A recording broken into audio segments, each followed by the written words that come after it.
ভালো সময় আসার আগে মিলতে পারে এই 13টি সংকেত। বন্ধুরা, আপনাদের জানিয়ে রাখছি যে একজন ব্যক্তির জীবনে সময় পরিবর্তনের আগে কিছু সংকেত পাওয়া যায়।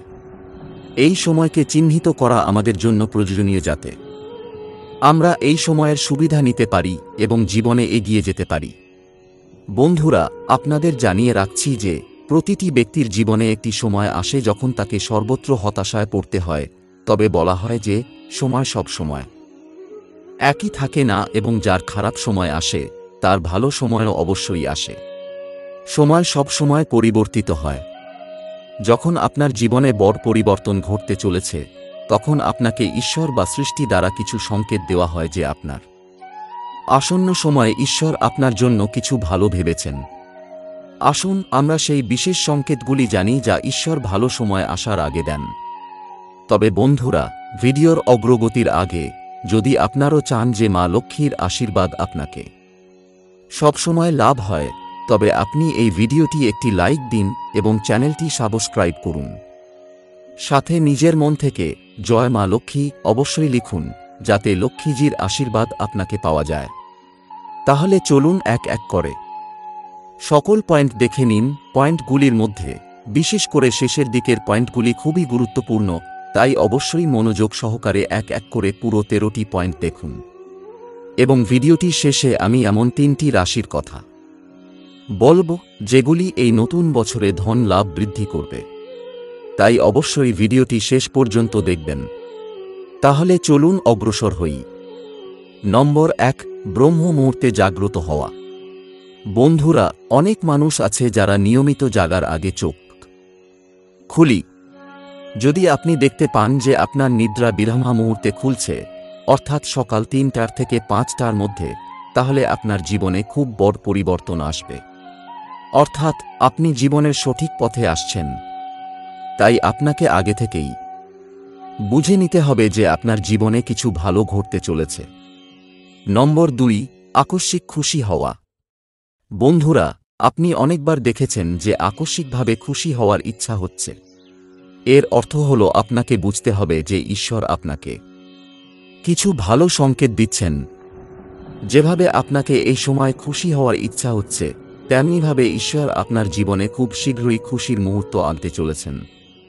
দুঃখের অভিজ্ঞতা যতই হোক, তা খুব শীঘ্রই শেষ হতে পারে। নম্বর 3, গরু মাতা আসা।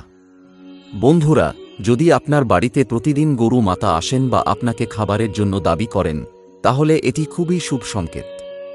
যদি আপনার বাড়িতে পশু পাখিরা বাসা করতে শুরু করে, তাহলে এটি আরও একটি সুখকর সংকেত। এছাড়া যদি পাখিদের ডাকাডাকি বাড়ছে, তাহলে এটিও জীবন পরিবর্তন আনবে। নম্বর 4, বাড়িতে শিশুদের উপস্থিতি। বলা হয় যে শিশুদের মধ্যে ঈশ্বরের বাস থাকে। যদি ছোট বাচ্চারা আপনাকে দেখে আকস্মিকভাবে হাসে বা আপনাকে কোনো ইতিবাচক কথা বলেন, তাহলে এটি জানায় যে জীবন ইতিবাচক দিকে যাচ্ছে। নম্বর 5, স্বপ্নে মন্ত্র শোনা। স্বপ্নে যদি আপনাকে মন্ত্র শোনা যায়, যেমন রাম রাম, এটি খুব ভালো মনে করা হয়। যদি সেই মন্ত্রের প্রতিধ্বনি শোনা যায়, তাহলে এটি আরও শুভ বলে মনে করা হয়। স্বপ্নে মন্ত্র ও ঘণ্টাশাকের আওয়াজ শোনা খুব শুভ। নম্বর 6, ঋণের মুক্তি পাওয়া। অনেকবার আপনি দেখেছেন যে আপনি ঋণে আছেন এবং আকস্মিকভাবে ঋণ মুক্তির পথ পাওয়া যায়, অথবা অর্থের লেনদেনের ক্ষেত্রে আপনার পক্ষে কোনো সিদ্ধান্ত আসে, তাহলে এটি জীবন জন্য শুভ সংকেত। নম্বর 7, শরীরের অঙ্গ ফরকানো। বন্ধুরা, পুরুষদের জন্য ডান অঙ্গ ফরাকানো খুব শুভ মনে করা হয়। এটি আপনার শক্তিতে বৃদ্ধি হওয়ার সংকেত দেয়। বিপরীতভাবে নারীদের মধ্যে বাম অঙ্গ ফটকানো ভালো সংকেত। বন্ধুরা, এই 7টি সংকেতের পাশাপাশি আরও কিছু সংকেত আছে যা আমরা আপনাদের সামনে আনব। নম্বর 8, হাতে খুশকি। যদি পুরুষের ডান হাতে এবং নারীর বাম হাতে বারবার খুশকি হয়, তাহলে এটি শুভ সংকেত। এটি অর্থ সমস্যার সমাধান হতে পারে এবং আকস্মিক লাভের প্রতীকও। নম্বর 9, বারবার ঝাড়ু দেখা। যদি আপনি বাড়ির বাইরে ঝাড়ু দেখতে পান, তাহলে বুঝে নিন যে মা লক্ষ্মীর কৃপা আপনার উপর বর্ষিত হচ্ছে। ঝাড়ুকে মা লক্ষ্মীর প্রতীক হিসেবে মনে করা হয়। নম্বর 10, কালো পিঁপড়ে বাড়িতে আসা। কালো পিঁপড়েকে শুভতার প্রতীক মনে করা হয়। যদি আপনার বাড়িতে কালো পিঁপড়ে আসে তাহলে এটি আগামী ভালো দিনগুলির সংকেত। নম্বর 11, শঙ্খের আওয়াজ শোনা। সকালে শঙ্খের আওয়াজ শোনা আপনার ভালো সময়ের শুরু সূচিত করে। নম্বর 12, অজানা সুগন্ধ অনুভব করা। যদি আপনাকে অজানা সুগন্ধ অনুভব হয় তাহলে বুঝুন যে আপনার সাথে একটি ইতিবাচক শক্তি আছে। নম্বর 13, জল পূর্ণ পাত্র দেখা। জল ঈশ্বর বিষ্ণুর সঙ্গে যুক্ত থাকে। যদি আপনি কখনো রাস্তার মধ্যে জলপূর্ণ একটি পাত্র দেখেন তবে এটি শুভ সংকেত। বাস্তু অনুসারে বাড়িতে রাখা এই 5টি প্রাণী সুখ ও সমৃদ্ধির জন্য উপকারী। বাস্তুশাস্ত্র অনুসারে বাড়িতে নির্দিষ্ট কিছু প্রাণী রাখলে কেবল বাড়ির ইতিবাচক শক্তি বৃদ্ধি পায় না, এটি জীবনে অনেক উপকারও নিয়ে আসে। সাধারণত মানুষ যখন একা থাকে বা বিনোদনের জন্য বাড়িতে পোষা প্রাণী রাখে, তবে বাস্তু অনুসারে এই প্রাণীদের এর বাইরেও গুরুত্ব রয়েছে। সঠিক পোষা প্রাণী নির্বাচন করা আপনার বাড়িতে সমৃদ্ধি, শান্তি এবং সুখ আনতে পারে। এবার এই নিবন্ধে আমরা আপনাকে বাস্তু অনুসারে এমন 5টি প্রাণী সম্পর্কে বলতে যাচ্ছি যেগুলি বাড়িতে রাখা শুভ বলে মনে করা হয়। গরু। হিন্দু ধর্মে গরুকে অনেক গুরুত্ব দেওয়া হয়েছে এবং এটিকে মা গরু হিসেবে পূজা করা হয়। গরু লালন পালন শুধুমাত্র ধর্মীয় সুবিধাই দেয় না, বরং এর দুধ, গোবর ও গোমূত্র থেকেও উপকার পাওয়া যায়। গরুর সেবা করলে পুণ্য হয় এবং এটি একজন ব্যক্তিকে বার্ধক্যে সুখ দেয়। আপনি যদি বাড়িতে একটি গরু রাখতে না পারেন তবে রাস্তায় বিচরণকারী গরুর পরিষেবাও একটি ভালো বিকল্প। কুকুর। কুকুরকে মানুষের সবচেয়ে বিশ্বস্ত বন্ধু বলে মনে করা হয়। এটি শুধু ঘরকে রক্ষা করে না, বাড়িতে ইতিবাচক শক্তির প্রবাহ বজায় রাখতেও সাহায্য করে। বাস্তু অনুসারে বাড়িতে কুকুর রাখলে অশুভ শক্তিগুলিকে ঘর থেকে দূরে রাখে, ফলে পরিবারে কোনো নেতিবাচক প্রভাব পড়ে না। কচ্ছপ। কচ্ছপকে বাস্তুশাস্ত্রে অত্যন্ত পবিত্র ও শুভ বলে মনে করা হয়। কথিত আছে যে যে বাড়িতে কচ্ছপ রাখা হয় সেই বাড়ির মানুষের ভাগ্য সবসময় ভালো থাকে। আপনি যদি আপনার দুর্ভাগ্য দ্বারা বিরক্ত হন তাহলে একটি কচ্ছপের মালিকানা আপনার জীবনকে পরিবর্তন করতে পারে এবং আপনার ভাগ্যকে উন্নত করতে পারে। মাছ।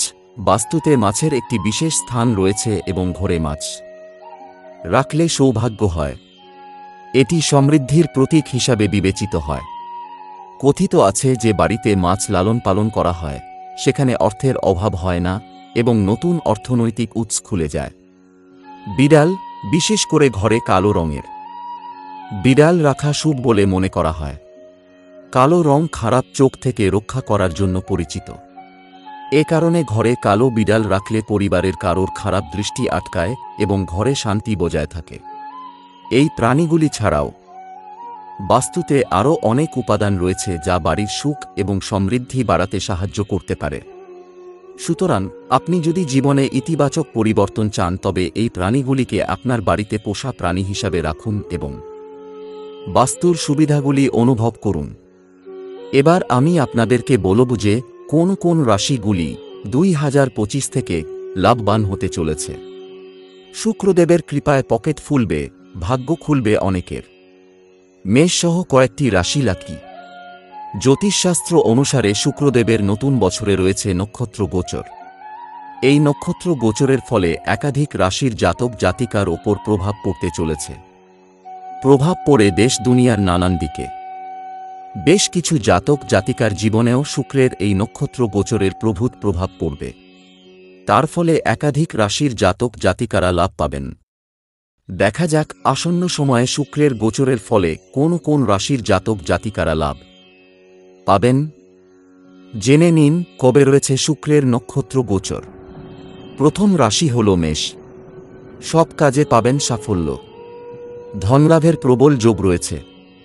দীর্ঘ সময় ধরে আটকে থাকা কোনো কাজ এই সময় সম্পন্ন হতে পারে। সমাজে মান সম্মান বাড়তে পারে। বন্ধুদের সঙ্গে ভালো সময় কাটাতে পারেন। সন্তানের তরফ থেকে সমস্যা কিছু থাকলে তা কেটে যাবে। সম্পর্ক ভালো হবে। পড়ুয়াদের জন্য সময় ভালো। মিথুন, এই জাতক জাতিকারা সব ক্ষেত্র থেকে লাভবান হবেন। বিদেশ যাত্রার যোগ তৈরি হবে। উচ্চশিক্ষা পেতে বিদেশ যাওয়ার যোগ পাবেন অনেকে। কারোর বিয়ের প্রস্তাব আসতে পারে। মা বাবা ও শিক্ষকের আশীর্বাদে বড় কোনো সাফল্য আসতে পারে। আধ্যাত্মের দিকে আপনার ঝোঁক বাড়বে। দান ও পুণ্য করতে পারবেন। ভাই বোনদের সঙ্গে সময় কাটাতে পারবেন। আত্মবিশ্বাস বাড়বে। সিংহ, সঙ্গীর সহযোগিতা পাবেন সব দিক থেকে। ব্যবসায় খুব লাভ হবে। যে বিনিয়োগকারীরা ব্যবসার জন্য অংশীদার খুঁজছেন তারা পাবেন লাভ। সব দিক থেকে সাফল্য পাবেন। কর্মস্থলে সময় ভালো কাটবে। আপনার ব্যক্তিত্বের উজ্জ্বলতা বাড়বে। বন্ধুরা, আপনাদের এই তথ্যগুলো কেমন লাগলো তা কমেন্ট বক্সে অবশ্যই জানান। যদি ভালো লাগে তাহলে আমাদের চ্যানেলটি সাবস্ক্রাইব করুন, ভিডিওটিকে লাইক করুন এবং মন্তব্য বক্সে রাধে রাধে অবশ্যই লিখুন। ধন্যবাদ।